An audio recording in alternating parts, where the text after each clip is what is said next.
današnje srečanje koalicije je bilo zelo produktivno. Pogovarjali smo se o tem, kaj smo v preteklosti dosegali in kaj so še načrti v prihodnosti. Vsekakor se je pa naša razprava vrtela okrog dveh stvari najbolj. Eno je okrog zakona o dohodnini, kjer dejansko odločamo o slovenski prihodnosti, in drugo je o energetskih bonih. Vlada bo vsekakor odgovorila na te energetske podražitve. Minister za infrastrukturo je že dobil nalogo, da pripravi posebne zakone, zato da bo vlada na vse te podražitve tudi ustrezno odgovorila. Kar se pa tiče zakona o dohodnini, je pa takšen, da dejansko odloča o tem, ali Slovenija želi iti naprej v prihodnost ali se vrača nazaj v preteklost, v Jugoslavijo.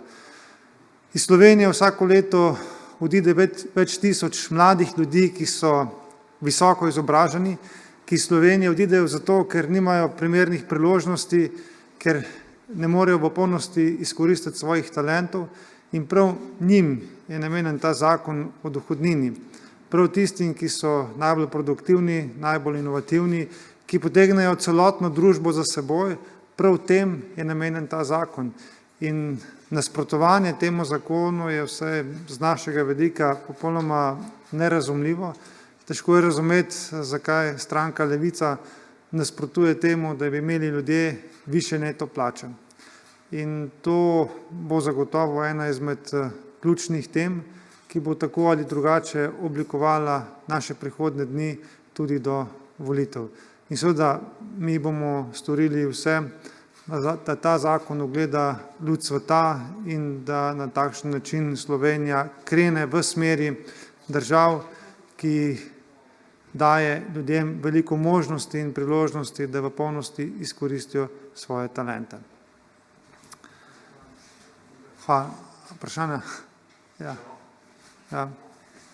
Pozdravljeni, Miha Orešnik, N1. Gospod minister, če lahko malo več podrobnosti o energetskih bonih, v kakšni višini bodo, koliko ljudi jih bo prejelo in kdaj, in potem tudi glede zakona o dohodnini, če imate glasove za to, koliko in ali morda kaj več, ali je bila kakšna odločitev sprejeta tudi glede demografskega sklada.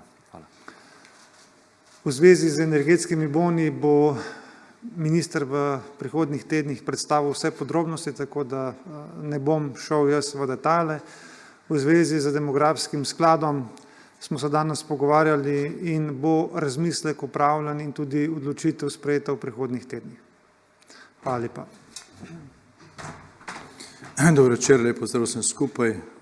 Kot ste slišali že od predgovornika, je bil sestanek izjemno produktiven in konstruktiven.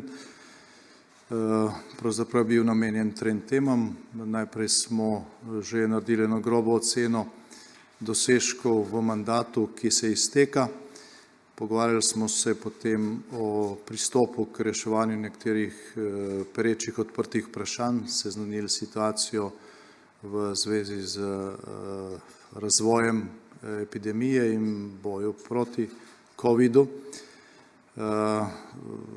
Se dokončno zmenili glede draginjskih dodatkov oziroma energetskih vavčerjev za blažitev draginjskega pritiska zaradi podražitev, zaradi dviga cen energije, in se tudi dogovorili glede nekaterih odprtih zadev, kjer je še potrebno dokončati odločanje v državnem zboru. Eden od udeležencev je dejal, da je bilo vzdušje na tem sestanku izjemno optimistično in boljše celo kot na začetku tega mandata, kar je res, ker po praktično 2 letih lahko ta koalicija skupaj z partnerji, ki so sodelovali v okviru partnerstva za razvoj oziroma ki so tako ali drugače podpirali razvojne projekte vlade, koalicija lahko zelo veliko pokaže. In izražena je bila tudi neka skupna volja po sodelovanju v prihodnje. Toliko na kratko, če so kakšno vprašanje, prosim. Ja.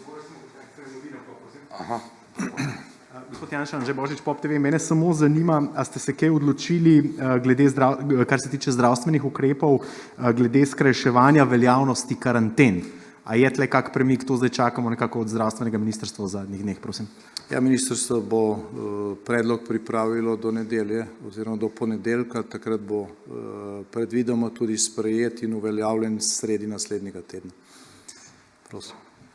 Boštjan Veselič, Golob, Televizija Slovenija. Gospod predsednik, zanima me, opozicija nekako odšteva dneve do volitev, pa me zanima v takem vzdušju, kako vztrajni boste pri doseganju vseh teh zakonov, ki čakajo na sprejem.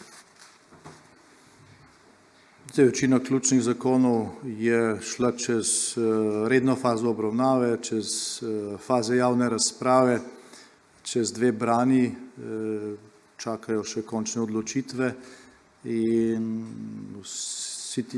teh zakonov je več, no, ampak vsi ti ključni zakoni, ki so tudi del koalicijske pogodbe, bodo pač na dnevnem redu preostalih rednih sej Državnega zbora.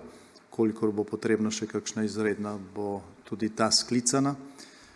So pa padali tudi predlogi, da eventualno glede nekaterih zakonov, kjer so predlagani posvetovalni referendumi, mogoče koalicija celo sprejme izziv in podpre predlog, da se gre na posvetovalni referendum o zakonu o dohodnini, ki vsem dviga plače. Se končno Slovenci odločijo, ali so za to, da imajo večje plače ali ne. Še kakšno vprašanje? Dober večer, Miha Orešnik, N1. Lahko mogoče glede slednjega, torej kakšna je možnost, od česa je odvisno, da koalicija podpre posvetovalni referendum o zakonu o dohodnini? Na podlagi česa boste sprejemali to odločitev? Predvsem bomo pogledali, kakšne so terminske in proceduralne možnosti in okviri za to, da bi bilo to odločanje skupaj z volitvami, da ne bi nastali dodatni stroški in da ne bi ljudje 2-krat hodili v nekem kratkem času na volišče. Glasov pa imate zdaj dovolj za sprejem tega zakona? Zdaj, po volju in stališči, ki so bila danes izražena, da. Mogoče še glede prihajajočih volitev, vse bolj očitno je, da ste dobili novega tekmeca, gospoda Roberta Goloba, zdaj glede na to, da pravi, da bodo malo levo, malo desno, ali to pomeni, da se morda vidite tudi, da bi lahko po volitvah sodelovali z njim, kako ocenjujete to, ta njegov vstop v politiko, to? Zdaj, ena od besed, ki je bila danes velikokrat izrečena v tej dvorani, je beseda sodelovanje. Zdaj, prav vsi, ki smo bili danes tukaj, ne glede na to, ali smo del formalne koalicije ali ne, smo izražali željo po sodelovanju tudi v prihodnje. In k temu sodelovanju vabimo tudi vse, ki bodo izvoljeni v prihodnjo sestavo Državnega zbora. Hvala lepa. Dober večer, pozdravljeni vsi skupaj. Danes moram reči, da smo na kratko pregledali rezultate delovanja te koalicije in se na tej osnovi pogovorili o tem, kaj moramo še postoriti do konca mandata te vlade.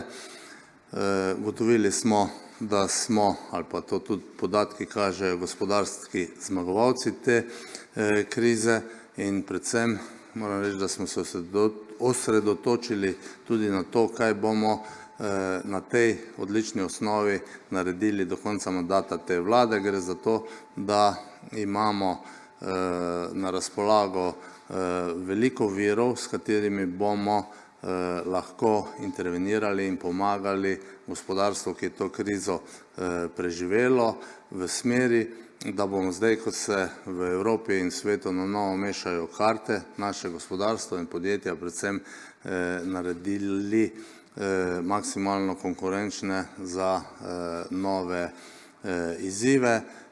Strani poslancev smo dobili kar nekaj sugestij in pripomb, kako naj delamo v tej smeri, še posebej so bile sugestije za področje razpisov, govorili pa smo tudi o programu za pomoč na problemskih in obmejnih področjih. Verjamem, da bomo vse te cilje, ki smo si jih zadali do konca mandata te vlade, tudi realizirali.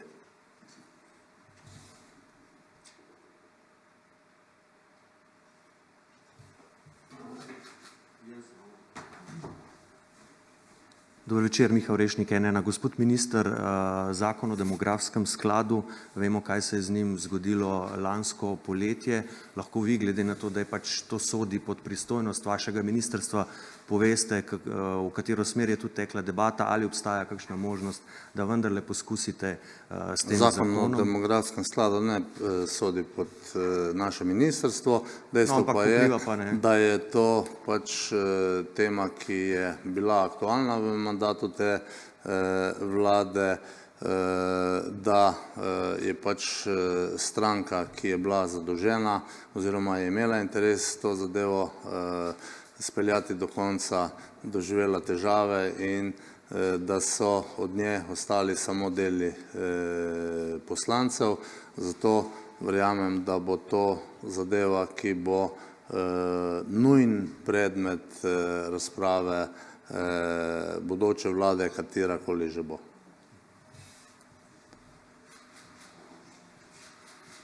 Gospod minister Anže Božič, POP TV, dober večer. Jaz bi imel pa samo eno podvprašanje. Prej je predsednik vlade dejal, da bo vlada šla v nedeljo na skrajšane karantene.